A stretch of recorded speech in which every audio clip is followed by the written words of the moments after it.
Hi, everyone. So Hello. I am here tonight with Lindsay. So we're really excited. Our work is so different, yet so closely aligned. And so I think this will be a great conversation. So I am Dr. Tanya Berfield. I help people who are just disconnected and feeling stuck and not quite sure how to get out of that. And so there's a lot that goes behind that. I call it mindset medicine. So we'll get into some of that and what that means for everyone, but know that I'm here. And then Lindsay, do you want to introduce yourself and talk about what it is that you do? Yeah, so I'm Lindsay Vizathan, and I am a health and nutrition coach and body wisdom guide. I am now a 2-time author. My most recent book just got published. I don't think I even shared that with you. No, I didn't know that. That's fantastic. Love that. But I mean, the idea behind everything I do is listening to your body and taking those symptoms that a lot of times we are taught to suppress. I was in healthcare as well for like almost 20 years, nursing, and all those symptoms that we're taught to like put a Band-Aid on. Yeah. That's our body's way of talking to us. And so that's usually my big focus with my clients. Yeah, I love it. And that you have a couple of things that I just immediately am drawn to. There's one statement that I was just sharing with you that I saw recently put on Substack that I was like, yep, there it is. This is what we do, right? And it was, all you said was, you deserve to feel well. Yes, my friend. Yes. We all deserve to feel well. And so I think that that's so important. And I think that it comes from a lot of, it can come from a lot of different angles. So tell me what that means to you. What does that mean that you deserve to feel well? I mean, I think it's just not accepting the diagnosis, right?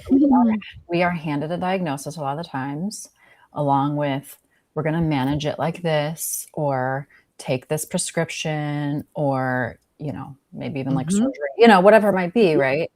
And I think in our Western world, we're taught to just kind of accept that. And that also puts that kind of, tying into, of course, what you do too, but puts that thought in our head already, like, oh, this is just, I'm stuck here. Yeah. I'm going to live with this. You feel limited, you feel defined by that diagnosis.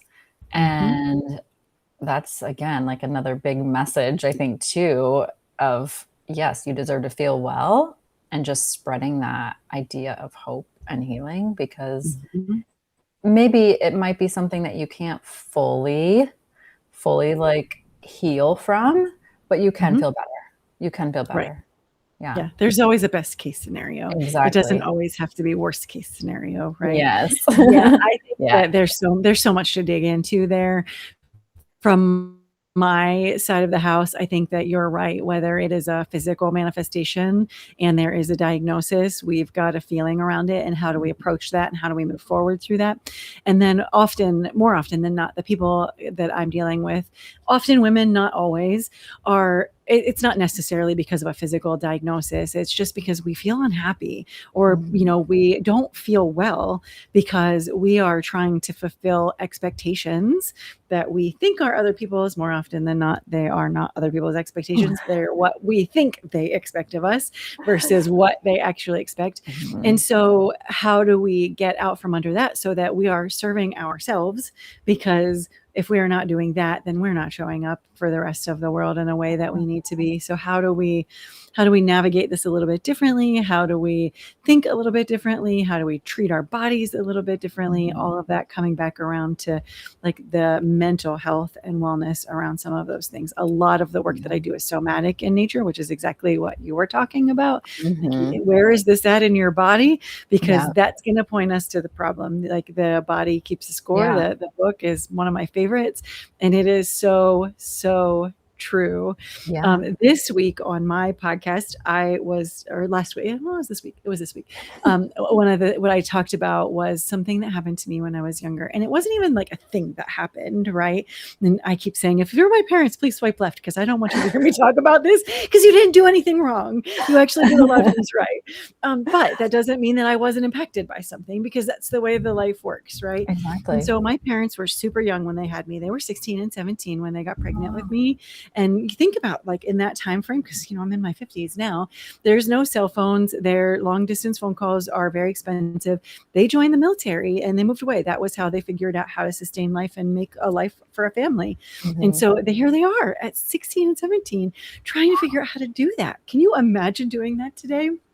No. And so what I felt was that I'm a burden and I have to earn everything and I'm not worthy. And there are all these expectations and I have to do all of these things. They never said that to me. They never treated me that way. It's just, that's what I picked up by being in that situation. I'm sure it's because I was feeling their stress in the moment. Like my dad was traveling for the military.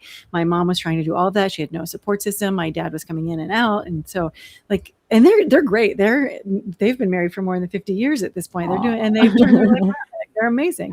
But that's what I got to live with. And I get to now figure out how do I navigate that and let go of some of those things, because they become limiting beliefs and they become the things that keep you stuck.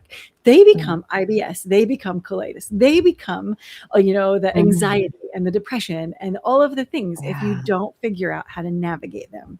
And so that was a very long-winded way of me saying, like, it all lands in your body and you got to figure out how to work through that. Yeah. I think that's amazing. Mm-hmm. I can't remember if when we talked the first time, did I bring up German new medicine then? No. Oh, okay. Let's get into that.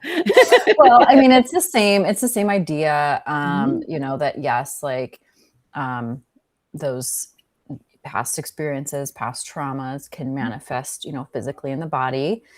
For PCOS, which is, one of the things I kind of specialize in, a lot of the times it's the cysts and sometimes they're not even true cysts, but they form to replace a loss. And that could be the loss of, a loved one. It could be the loss of a pet. It could be the loss of a job, an idea, like it could be the loss of anything that's not fully processed. Yeah. Yeah. And so again, some of those symptoms can be part of like the healing phase as well, and not necessarily the manifestation of the disease. But they can actually be part of the healing phase. But then again, going to our traditional medicine and the way we're trained, we want to fix that. And then a lot of times that comes with side effects and a ripple effect of other things, right? Yeah, sure enough. Sure enough. And I've been through some of that. I probably shared this with you that when we talked recently in the last couple of years, I've been through a lot of those things. I had cysts. I started with an ablation and then I ended up with a hysterectomy, which I'm still really mad about because I don't think it was necessary. But I was dealing with something and didn't know another way out of it. And so good and bad. There are good things that came out of it and there are things that I'm not thrilled about. And then it threw me straight into menopause. And so now I'm struggling with that and all the things that we have to do around that, and so what am I doing? Like, yes, I'm talking to the practitioners and I'm doing everything that I can physically, but I'm also coming back to my body and I'm listening and trying to understand, what did I miss before? What did I not do before? Because I think that we do that a lot. And so maybe sometimes we can, and I'm not saying don't go get healthcare by any stretch of the imagination, but sometimes we can resolve things in a very, very different way. Yeah. I mean, I think I shared, I've had my own experiences with autoimmune disease, and that's led me here, right? Like that's, I was not listening to my body for years. Looking back, it was years. I know, right? And then it was the stress of everything I had going on, at that time. But yeah, I mean, going to your point, it's about advocating for yourself. And it's, even when we started this, right, you deserve to feel well. And I'm not, I don't like to bash healthcare, but just because what they say doesn't mean that should be, the be all end all. There's so many resources out there now, right? So like, do the research, do some complementary things in addition to taking the taking the medication and seeing your doctor and all those things. Like that's fine, but also just be knowledgeable in what's happening in your body and the treatments that are being prescribed. Oh my gosh. For that. Yes. Yeah. I have such a great example example of that right now. My mom just had her knee replaced very recently. And my mom, I call her gas ass, like girl does not stop. She is on the run all the time. 70 years old. Like she's doing the pickleball thing. She's swimming every day, like rides her bike every day. That's just who she's always been. She's incredibly awesome. Physically active. So she had to have her knee replaced. Her doctor said, you should do some of these exercises. And she was like, sure, I'll do those things. Plus she probably did 100 more of those things. And then a friend of hers who's not quite as active as she is, was having a knee replacement at the same time, or a couple of like quickly together.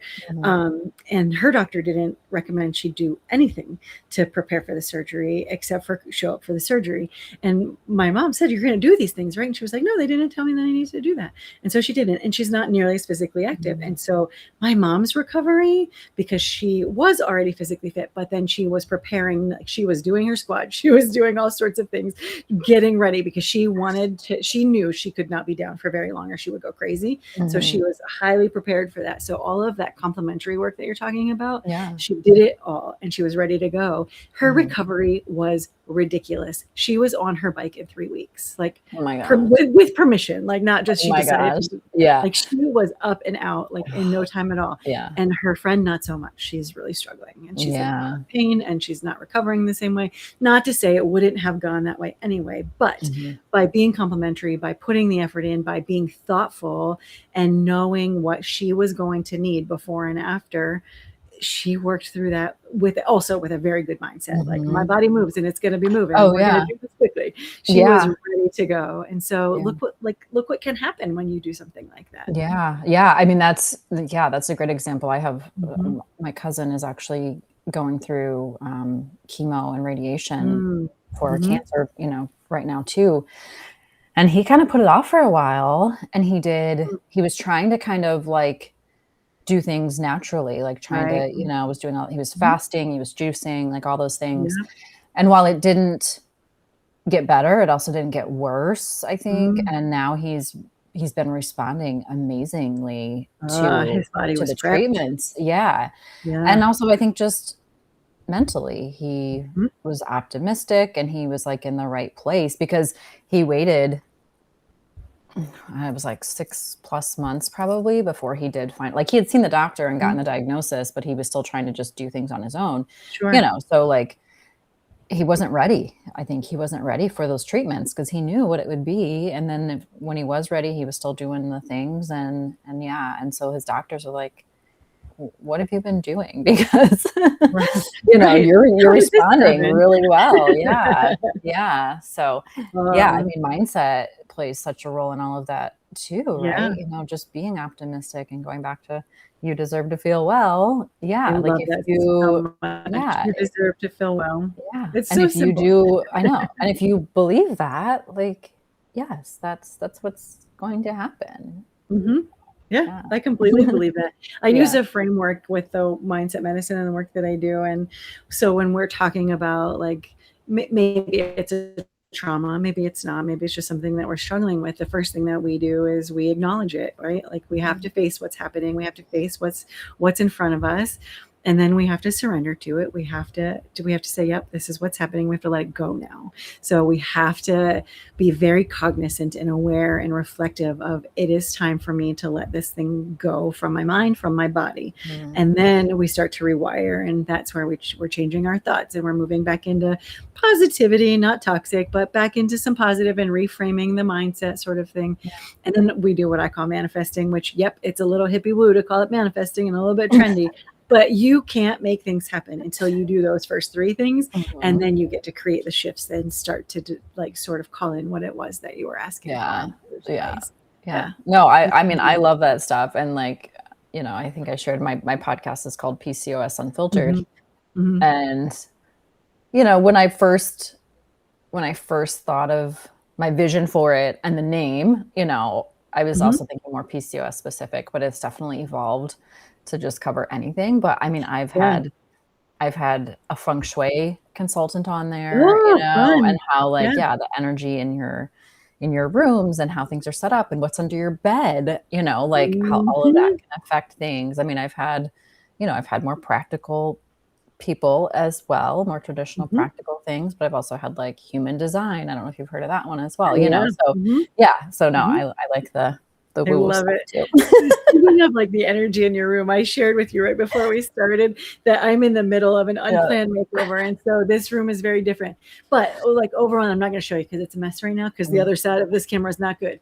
It will be within a week, I promise. But up like where I'm looking on this side of the wall, there's a set of steps that goes up to the 3rd floor.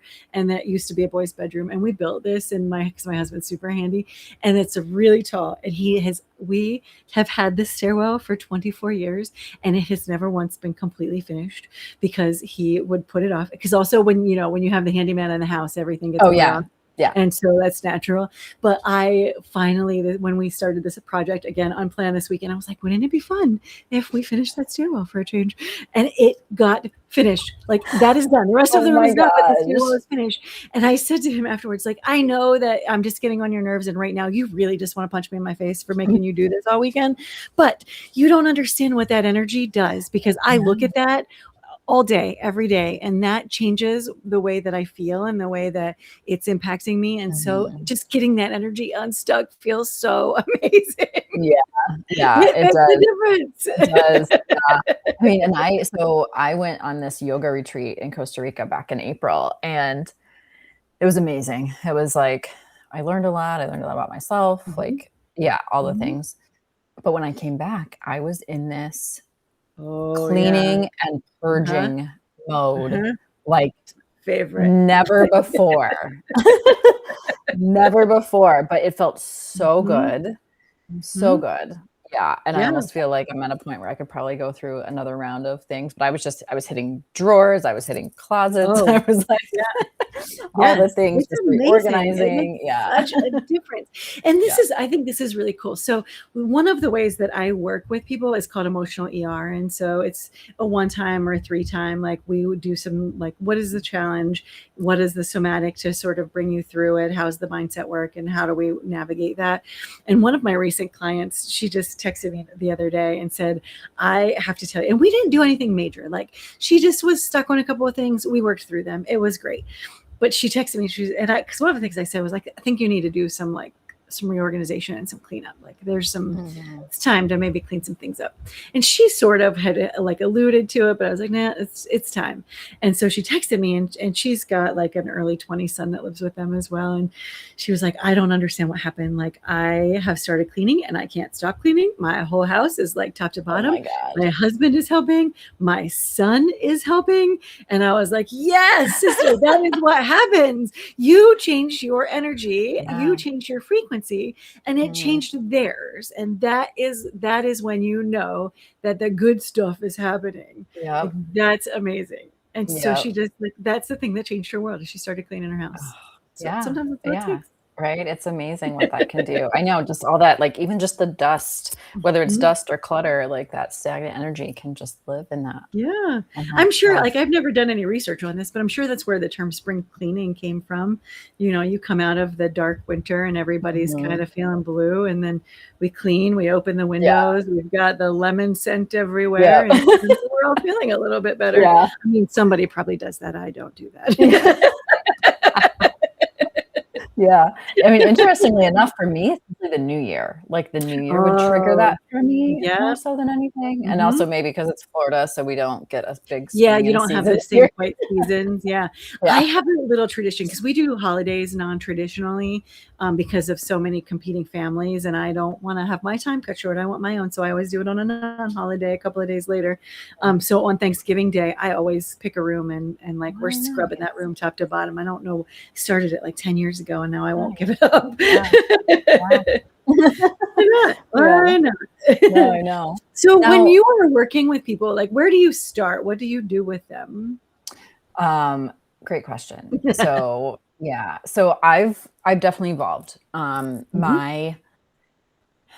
I went through my own journey, my own health journey, nutrition played a huge role. I did not realize it's not even so that I wasn't eating terribly. There's a lot worse out there, but also I discovered I couldn't have gluten anymore, and I had all these other sensitivities and allergies, and everything just kind of came to a head, right? So like that was my focus, was nutrition for myself. And then when I got into this, that was my focus.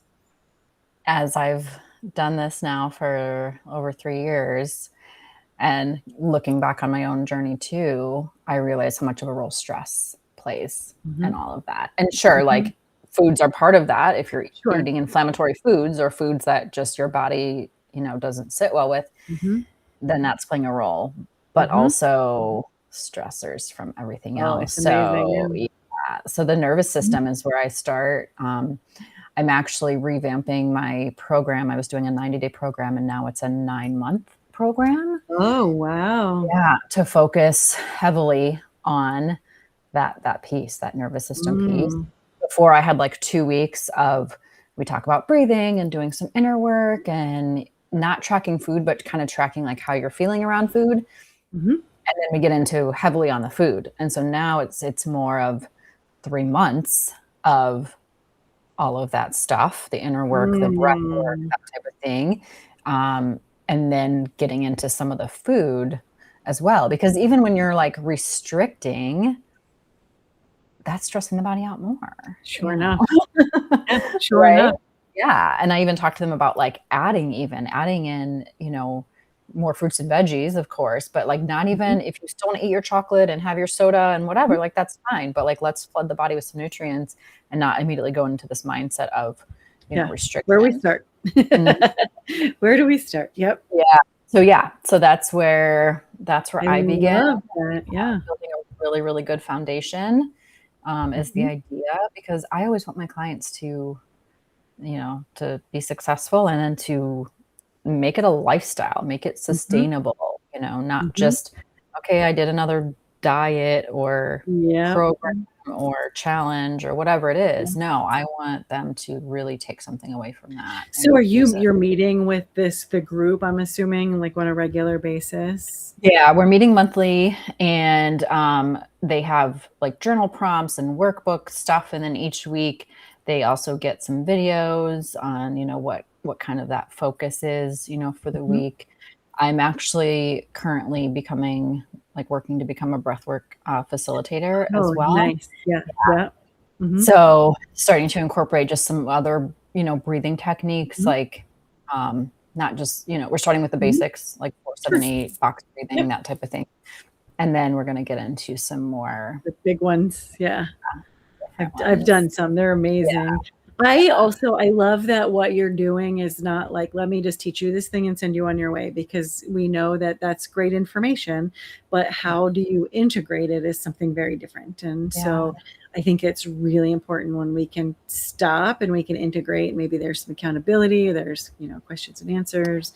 I think that's where you start to see success. So I think that's really amazing. Yeah. And I love the science piece of it. Like I think that's my nursing brain too, but also I've learned people are going to stick with it if they understand why they're doing it, the science behind it. It doesn't have to be super complicated, of course, but I want them to understand what's actually happening in their body before, during, after making whatever change it is. I can talk at people all day long and tell them to change something, but unless they really understand the why, it's not going to. No, I completely hear you. I spend a lot of time with college students too. And I meet with the first year students every semester and talk to them about mindfulness and self-care. And like, I'll talk to them about my model of self-care, but what I really want to talk to you about is those foundations. And you just talked about it. For me, I'm talking to you about your sleep, number one, because they're not doing that very well. Because of the job that I do there, I know they're not sleeping. I know that what they're doing at that time of the day, it's not good. And so I'm talking to them about sleep, and I'm talking to them about nutrition, and then I'm talking to them about moving their bodies. Like none of this is about preparing for a triathlon. It is about setting the foundation, doing the right things, and then adding the treats and the extras when you want to. But you got to start with a good base. You don't start with a chocolate cake. No. It surprises me, and I might be wrong, and they might be lying to me too. But it always surprises me, because I'll be like, "How many of you had a vegetable today?" And they mostly raise their hand, and so I'm like, "Are you telling me the truth, or are you just telling me what I want to hear?" But mostly they know what they're doing, and they're giving me good answers. So we'll see. Yeah. I mean, and along with that is just like, kind of picking one thing at a time too, right? Because Yes. yeah, if you try to tackle too much at once, Yes. first of all, you're not going to know like what's really being effective, but a lot of times too, you're not going to stick with it if you're trying to do Right. A, B, and C all at the same Yep. time. That's such So, a great point. It's not mhm, sustainable because it's too many mhm. things. And if you have good, successful results, you don't know which thing was the thing that made a difference. I spent 20 years doing that. Like, let me throw everything at it and see if it works. And it works. And then I'm like, shoot, which thing was it? But I Yeah, can't get yeah, this up, so I don't yeah. know. Yep, yeah, and then sometimes that stresses you out more because it's like, Exactly. I gotta get my 10,000 steps in today, and I gotta eat this, and I gotta do this, and like, Yep. yeah, Yeah. and then you're just like checking boxes and not actually thinking about what you're doing, and then sometimes that can be more stressful. Like, that's also why I Yeah. don't have people log food, like, I have Nice. Yeah. them it it kinda depends on how comfortable they are, but Mhm. as far as tracking, like, how they're feeling around food, and so I might have them do it even just for 2 days because, again, I don't want it to Mhm. be one more, like, thing they have to do, on their big Mhm. list. Yeah. But yeah, we're not tracking calories and counting calories and Right. macros and all that stuff because, like, if you're eating the right things, first of all, but Mhm. also if you're just working on your stress levels, like, you're probably not even gonna be craving the chocolate Right. and the all those Right. things too, so Yeah. then you're eating better, yeah. Oh, I love that. Yeah. So the goal of that work is not necessarily weight loss. I'm sure that is a result for some people. But I would say the goal is probably just around feeling better and like feeling happy and healthy kind of Yeah. thing. Yeah. Yeah, that's a great point because a lot of people come to me for weight loss because that's the sexy thing. That's like Right. what you can Because measure, we're looking right? for results, right? That's Yeah, all we we want. want We want we want results. results. It's kind of Mhm. black and white. Mhm. But yes, they start realizing like, oh my gosh, it's way more than this. And they realize that just better health Mhm. is what they're looking for, and weight loss becomes a side effect of Mhm. that. Like Mhm. one of my recent clients too, she oh my god, so many great wins. I mean, yes, like she of course Mhm. like she lost weight and everything, but one of the biggest things, and I even ask people about some of these things along the way because they don't even think about it. Like those aches and pains that they've had for years, Mhm. they don't even realize are better or gone. Right. So like I'm constantly asking about just various things, but one of the Yep. biggest things for her is she's lived with asthma and allergies her entire Mm. life pretty much. Mhm. And so as we were going along, I was like, "Hey, do you feel like you're breathing better? Are you having any?" And she was like, "Oh my gosh, I haven't really used my inhaler much, and it's summer, it's hot and humid," and like, yeah, Mhm. like it didn't even really hit her, but Yep. then by the end, of course, that was a big thing.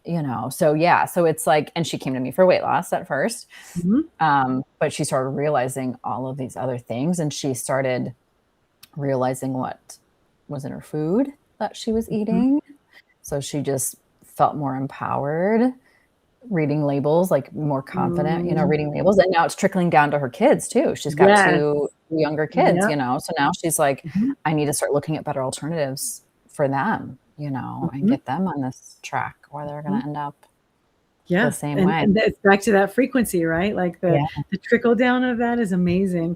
I probably shared with you at some one point, but my this whole journey for me around all of this work that I do started, um, for a couple of reasons. One, it was about myself and Mm. how I was feeling about my life in general, even though it was a good life and I still wasn't happy, which is crazy, but that's what happens.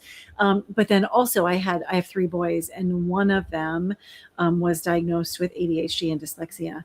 And at that time of our life, like, because he's in his 20s now, they just wanted to throw him on medication. And looking at the medication and the impacts of that later in his life, I was not willing to do that. Yeah. That was not a thing I wanted to have to deal with when he was a teenager. And so we just said, we're just going to go down this more natural route. And so we adjusted food. We adjusted some movement. He was already pretty active. And then like behavioral things like the cleanliness of an organization of his room and organization of his schedule. And then I also started doing some things around meditation with him. Yeah. And he was not a sit still kid. He was the kid that when you read to him, I would forget. And he's got a little girl now who is a mover. And so I'm like, oh, her. But you would read to him and he would be like standing over you and then down under you and then upside down and over your back. While you're reading a book to him. And like, and anybody else, like you got used to it, but everybody else would be like, oh my gosh, he's so much. Yes, he is so much. But when I learned how to do guided meditation, not realizing the impact that was going to have for him. And it was incredible. He still meditates to this day and will still ask me to make him specific guided meditations for things that he's working on.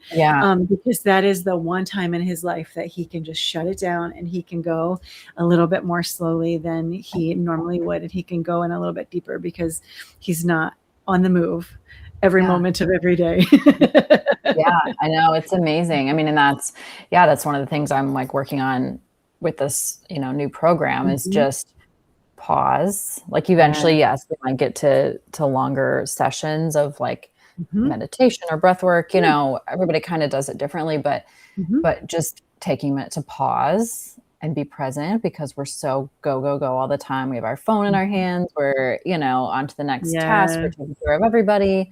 But and then take a minute to breathe and then just like think about where's that landing my body? Where, what's my body need from me today?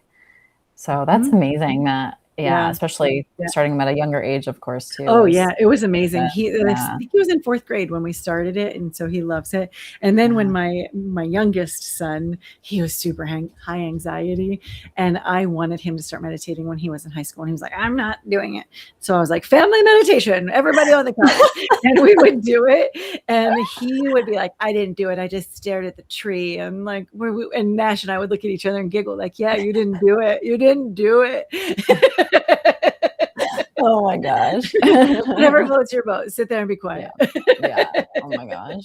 Yeah. So what are some of the other, practices that you use with your clients? So many. So my doctorate degree is in transformative leadership. And then if you name a somatic practice, I probably have a certification around it. I do a lot of meditation and a lot of hypno meditation. So I have a hypnotherapy certification and I like that. And I like meditation, but I'll use both depending on what we're doing. But hypno meditation it's really fantastic and can have some really serious impacts for people that are really amazing. So I'll do some of that. Qigong is another one that I really love. So that's just energy moving in your body. If you think of like Tai Chi or Karate Kata or even a little bit of yoga or Pilates, because it's really just you're moving your body and you're moving the breath with it. And so if you can find out where something is stuck in your body or not, you can figure out where do we start to move it and how do you start to let some of that go. And that is so great for that pause and reset that you were talking about, because that's when you are triggered or you are in a moment, it teaches you to remember to breathe. Like we're just going to stop here for a second. And so you'll do it without even realizing that you're doing it. So we do a lot of those sorts of things. I'm sure there's 100 more. Those are the ones I would.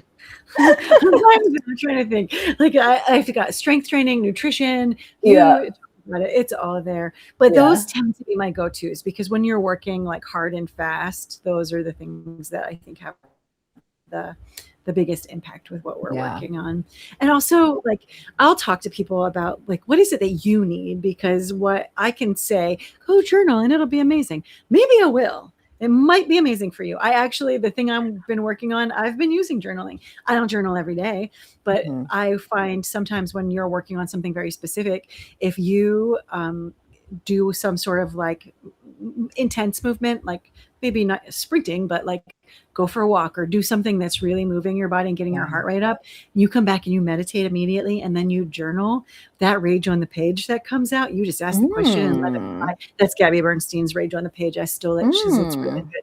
I mean, it's there. It will be. It'll come out pretty quickly, and so it's really, really good. Oh, I don't know if I thought about that. Yeah, Rage on the Page. And if you do it in like that kind of sequence, your body like starts to prepare, and then we'll let it go. And it's really amazing. Oh, breath work. I didn't even talk about breath work. Of course.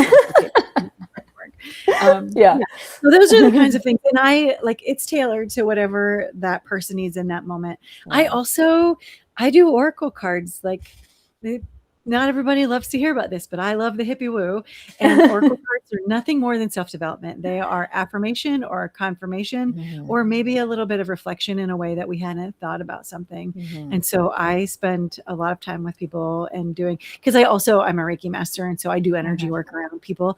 But I often will do Reiki from a distance, especially if I'm working with a client. I'll do it when we're not together, and then I'll send them like, this is the thing that came up today, and then here is a card that I pulled for you, and let's talk about that. Or else we'll pull it live, like when we're meeting, and they hit every single time it hits something absolutely ridiculous. Oh my gosh. No, that's so cool. Is that something that you're familiar with, oracle cards?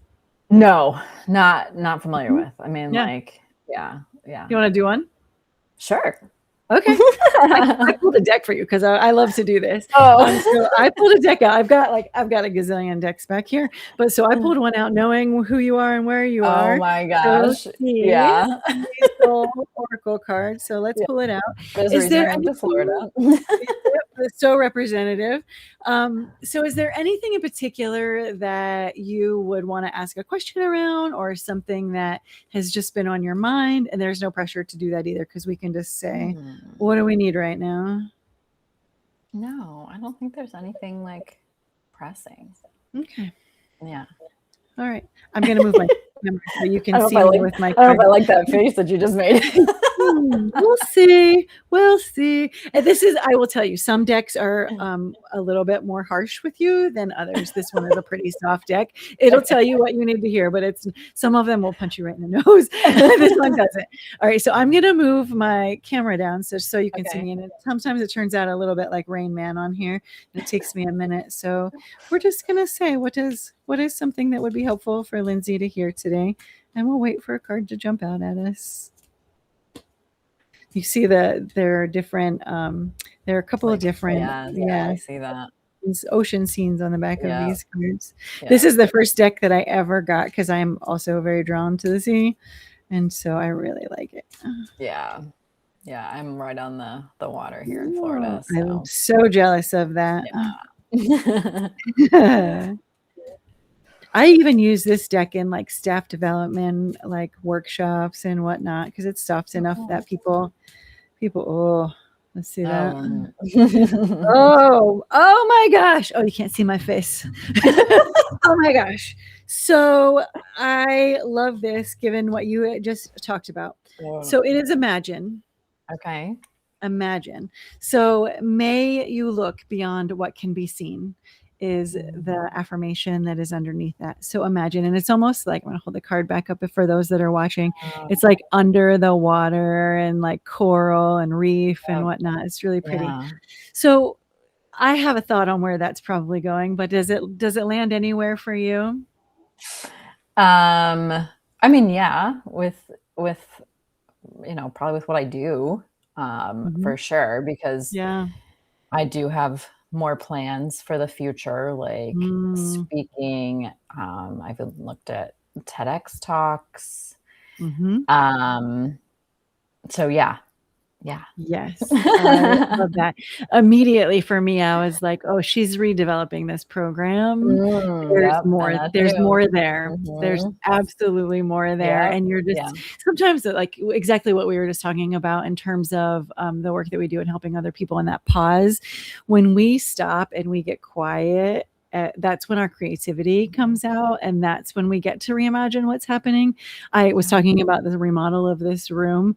The remodel of this room happened this weekend not because I wanted one thing and it didn't work out, but really what happened was I was dealt a hand that I didn't want to face. I did not want to deal with it. And so my little denial crown came on and I was like, oh, I'm sorry, I have to do this instead. And so that kind of leads to a couple of things though, right? Like I got to step back from everything else that was pulling on me, and I got to just focus and be quiet because I'm painting and I'm sanding walls and I'm doing the creative things that allowed me to be quiet, which then allowed things to like settle in, not only the thing that I was dealing with, which was the thing around my parents that I was talking about, because I did a Reiki session. I had a Reiki session done for me last week and I got just clobbered with some stuff. And I was like, I don't like this at all. I always go in so excited, like this is going to be so fun. And then I walk out. It's terrible. Yeah. And so I got to let that just sort of simmer down. And then because I was doing the sanding and the painting and like those kinds of things, I also got to be creative and I let my brain play a little bit. And that was really fun. And also, some really just cool things came out of that. And like in terms of the work that I do. And so I thought that was cool. Yeah. So I'm going to read you this book. So the reflection is, the undersea world reflects your imagination, rich with instinctive impulses, ideas, and emotions. Immerse, you can look within, behind and beyond your current experience, and explore new possibilities without fear. That is pretty beautiful for you. It is. I love that. I love it. So there's also a blessing and a mantra. The blessing is, and all oracle cards are different in terms of what they come with or don't. This one has a reflection, a blessing, and a mantra. So the blessing is, may you conceive it.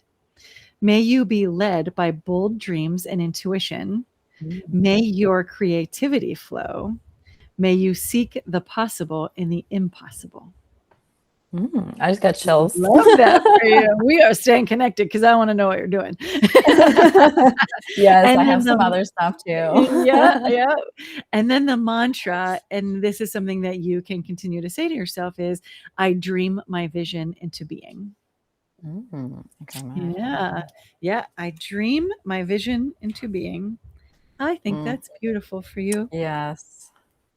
I love that. Yeah, me too. Thanks for playing with me. I appreciate it. Yeah. So I use those a lot when I'm doing work with women. It's like I said, some of these decks are not soft and they are giving us very hard messages, and they mean, just like the session I was talking about that I had last week, like it came with a message of something that it's time for me to deal with. Like, you're not going to move forward. You're stuck. You're stuck here until you finally face this thing. And so I did. Yeah. It's all right. Oh my gosh. Yeah. Well, I mean, and like we were saying, that ties right into me reimagining this program, right? Yes. And also there was a reason I chose 9 months. Like I was like, okay, I know I need to make it longer. I was looking at 6 months, but like 9 I know months, exactly where you're going. Yeah. right? What do we associate with 9 months? Yes. And isn't that true, right? It's so true. Yeah. So it's like, unless you're an elephant, and then it's like 3 years. I know. Well, I was doing that. That in makes general. so much sense. So in terms of like having the time to put all of the pieces together, get all of the pieces integrated, you stay accountable for that entire time. And then you're rebirthing who you are and how you want to become that person. Yeah. I love that, Lindsay. Yeah. And I'm tying it to like my roadmap is the image of a butterfly. Because right. I love it. Same imagery of like being reborn. I love all the symbolism. The transformation. Yeah. So. I probably shouldn't be talking about this, but I'm going to anyway because I'm so excited. So 3 boys.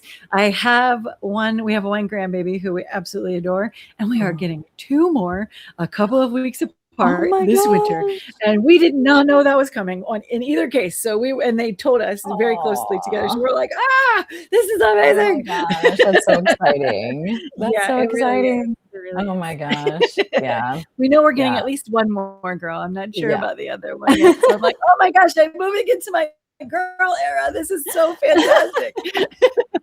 Oh my gosh. Yeah. I don't have kids myself. I have 3 step kids, and they're all older.